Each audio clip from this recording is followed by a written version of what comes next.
Bonjour, dans cette vidéo je reviens sur le changement d'état et ce qu'on a vu lors de la dernière séance de travaux pratiques de l'activité expérimentale.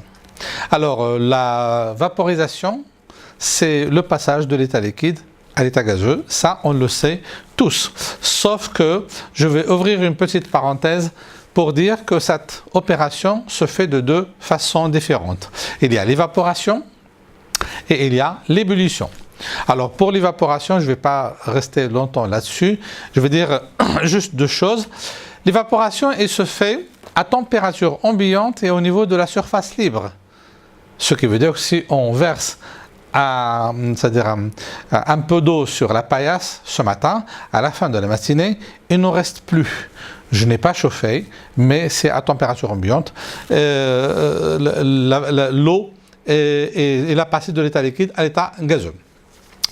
Et puis, au niveau de l'ébullition, c'est un phénomène qui est tout à fait différent. On va le détailler tout à l'heure. Alors, l'évaporation, elle dépend de quelques facteurs. Plus la température ambiante est grande, plus ce phénomène d'évaporation est grand. Plus on a du vent, plus ce phénomène est important. Et le dernier facteur, si on a une grande surface libre, le phénomène de l'évaporation est plus important que lorsqu'on a une petite surface. Alors tout se passe au niveau de la surface libre comme on le voit ici, ce qui veut dire quelques molécules d'eau, ils passent de l'état liquide à l'état gazeux, puis ils s'évaporent dans l'eau et ainsi de suite. Par contre, au niveau de l'ébullition, c'est pas du tout la même chose. C'est un phénomène qui se passe au sein même du liquide, ce qui veut dire que le liquide, certaines molécules de liquide vont passer de l'état liquide à l'état gazeux, qui vont former des bulles qu'on voit ici et qui vont bouger jusqu'à ce qu'ils vont, c'est-à-dire arriver à la surface pour s'éclater. Donc c'est un phénomène qui va se faire à une température bien déterminée. En l'occurrence, pour nous, l'eau, c'est à 100 degrés et il va se passer, comme je viens de vous le dire, au sein et non pas à la surface, comme dans le cas de l'ébullition. Donc, lors de votre activité expérimentale, vous avez bien suivi l'évolution de la température de l'eau pure que vous avez placée dans le ballon. Alors, le ballon, elle est chauffée par un chauffe-ballon et la sonde de thermomètre électronique, elle indique la température, c'est-à-dire de l'eau à tout instant. On commence par 18,2 parce que c'est la température ambiante à la 0 secondes et chaque 30 secondes on prélève la température. Donc après on a tracé la courbe à partir de ce tableau-là et dans cette courbe-là on voit qu'on obtient une courbe avec trois portions bien distinctes. Dans la première portion on voit que la température, plutôt d'abord que l'eau elle reste toujours à l'état liquide, mais sa température augmente, bien sûr, puisqu'il y a un apport de chaleur par le chauffe-ballon. Dans la deuxième portion, qui est la mauve ici, l'eau elle rentre dans la phase de l'ébullition. On voit bien des bulles qui se forment et qui s'échappent sous forme de vapeur à la surface de liquide. Et malgré l'apport de chaleur par le chauffe-ballon, la température reste stable. Plus le temps passe, plus cette ébullition est importante. Une fois qu'on n'a plus de l'eau à l'état liquide dans le ballon, on n'a que du gaz. À ce moment-là, la température du gaz augmente, comme on le voit dans la dernière portion qui est jaune de la courbe.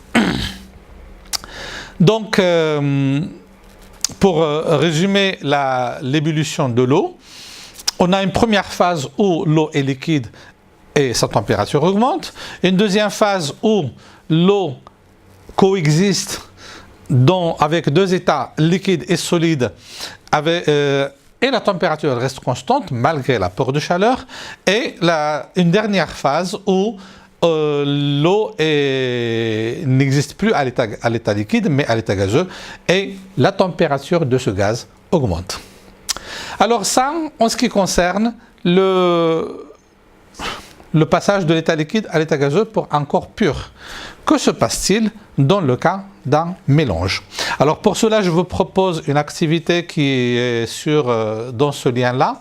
C'est le PCCL qui est très important. D'ailleurs que je vous invite à refaire parce que ça permet d'automatiser pas mal de tâches et de se rendre compte d'un certain nombre de techniques expérimentales. Alors, qu'est-ce qu'il propose cette animation? On a du matériel et on a des indications qui permettent de vous dire qu'est-ce qu'il faut faire. Alors, comme ici, par exemple, on choisit le ballon, on va le mettre dans le chauffe-ballon. On choisit le thermomètre, on va le mettre dans le ballon. Et si dans le mélange qu'on a choisi, c'est l'eau salée, parce que c'est facile à gérer. Et puis, on va mettre tout en place et bien sûr, une fois que tout est en place, l'animation vous propose de cliquer chaque minute sur le bouton pour prélever la température. Alors ici, on a déjà prélevé la température au temps initial, c'est-à-dire à 0 minute, et on a trouvé que c'est 16 degrés, et l'état de mélange est un liquide. Alors si je continue à faire la même chose, ici j'ai accéléré l'animation pour la faire sous forme de diaporama, mais vous avez le temps de le faire avec 10 minutes en suivant bien sûr le chronomètre. Pendant tout ce temps-là, on voit bien que la température augmente avec l'apparition du gaz lorsqu'on arrive à 100 degrés. Alors à 100 degrés, il y a coexistence de l'état liquide et de l'état gazeux du mélange. La température ne s'est pas arrêtée à 100 degrés. Elle continue.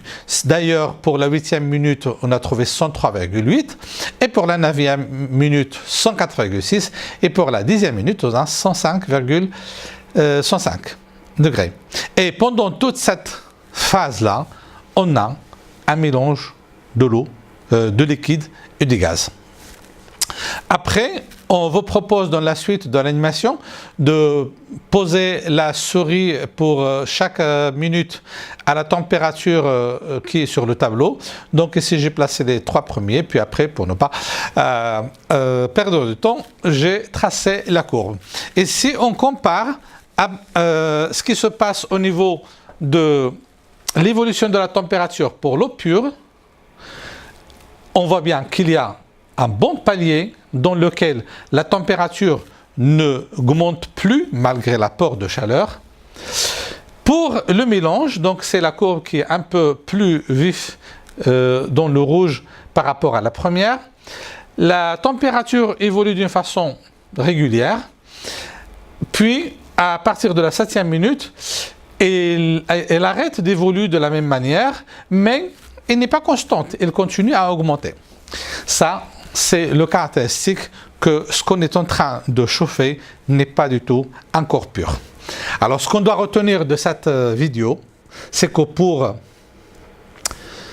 un changement d'état qui se fait à température constante, c'est un signe, certes, certain pour dire que c'est un corps pur. Et si on connaît la valeur de la température, ça devient une identité de ce corps pur-là. Par exemple, pour l'eau, 100 degrés, il n'y a aucun autre corps pur qui bout à 100 degrés. Si ce passage de l'état liquide à l'état gazeux se fait sans qu'il y ait stabilisation de température, eh bien, le liquide qu'on a, c'est un mélange et non pas un corps pur. Je vous remercie de votre attention et à une prochaine vidéo.